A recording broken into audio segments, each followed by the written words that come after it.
हम सभी ज़िंदगी में खुश रहना चाहते हैं। सभी चाहते हैं कि हम ज़िंदगी में सक्सेस प्राप्त करें।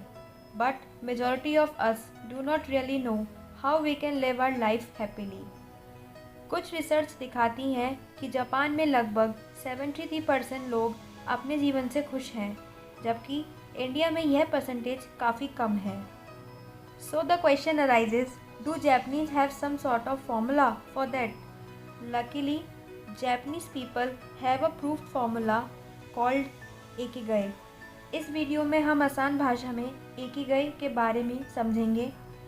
जापानी वर्ड इकिगाई, इकी जिसका मतलब होता है जीवन और गई यानी कीमत से मिलकर बना है। इस तरह इकिगाई का मीनिंग कुछ जीवन का मूल्य या जिंदा रहने की वजह। एक्चुअली इकिगाई की शुरुआत हुई जापान के आइलैंड ओकिनावा से, जहां एक औरत कोमा में थी। सपने में वह देखती है कि वे मरकर स्वर्ग में पहुंच गई है, जहां उसके पूर्वज उससे सवाल करते हैं। वो उससे पूछते हैं कि तुम कौन हो। वो जवाब देती है, मैं मेयर की बीवी हूँ। फिर आवाज़ आती है कि हमने ये नहीं पूछा कि तुम किसकी बीवी हो, हमने पूछा है कि तुम कौन हो। वो कहती है, मैं 4 बच्चों की माँ हूँ। फिर आवाज़ आती है, हमने ये नहीं पूछा कि तुम किसकी माँ हो, हमने ये पूछा है कि तुम कौन हो। इस तरह से उस औरत ने बहुत सारे जवाब दिए, पर वो ये नहीं बता पाई कि वो कौन है। फिर उसने जवाब दिया कि मैं वो हूँ जो हर सुबह उठती हूँ अपनी फैमिली का ख्याल रखने के लिए, अपने बच्चों का अच्छा माइंडसेट बनाने के लिए। उस औरत का ये जवाब एक्सेप्ट कर लिया गया और वो कोमा से बाहर आ गई। कुछ दिनों बाद वो ठीक हो गई। इस इंसिडेंट ने उस औरत को ज़िंदगी का पर्पस समझा दिया। इसके बाद उस औरत ने अपने बच्चों को और अच्छी तरीके से पढ़ाने की कोशिश करी। उस औरत को उसका इकिगाई मिल गया था। उसके बाद उस गांव के हर इंसान ने अपना इकिगाई पता करना इम्पॉर्टेंट चीज़ मानने लगे। तब से वहाँ के लोग अपना इकिगाई ढूंढकर ही अपनी लाइफ जीते हैं। वहाँ के लोग बाकी लोगों के कंपैरिजन में ज़्यादा हैप्पी और ज़्यादा अच्छे लंबे समय तक जीवित रहते हैं।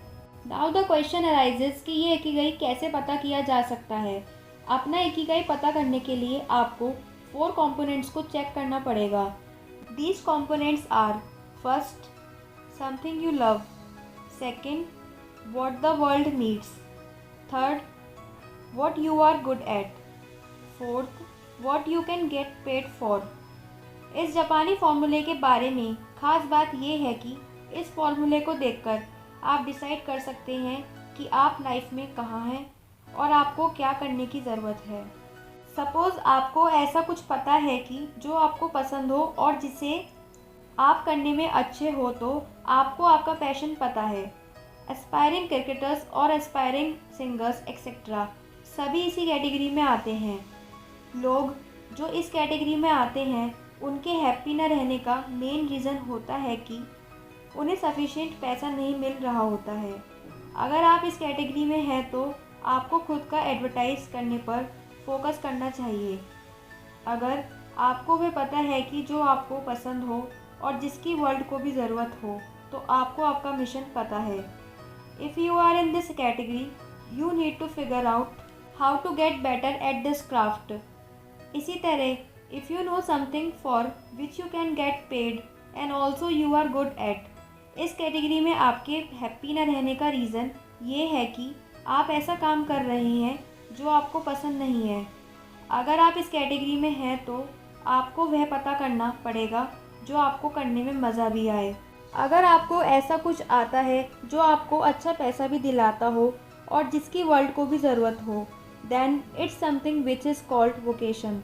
इस कैटेगरी में आने वाले लोगों को खुद से सवाल करते हुए ऐसे ढंग से करना चाहिए जिससे खुद को भी करने में मज़ा आए। अपना इकिगाई पता करने के लिए आपको कुछ ऐसा पता करना पड़ेगा जो चारों कंपोनेंट्स के इंटरसेक्शन में हो। अगर एक भी कंपोनेंट मिसिंग होगा, तब खुश रहने के बाद बहुत कम चांसेस होंगे। नहीं, इकिगाई आपको अमर नहीं करेगी, सिर्फ वह एक छोटी सी बात समझा देगी जिससे आपकी ज़िंदगी का सफ़र खुशहाल होगा। इसलिए खुद से सवाल करें जब भी समय मिले, जहाँ भी मिले। Thank you. लास्टली,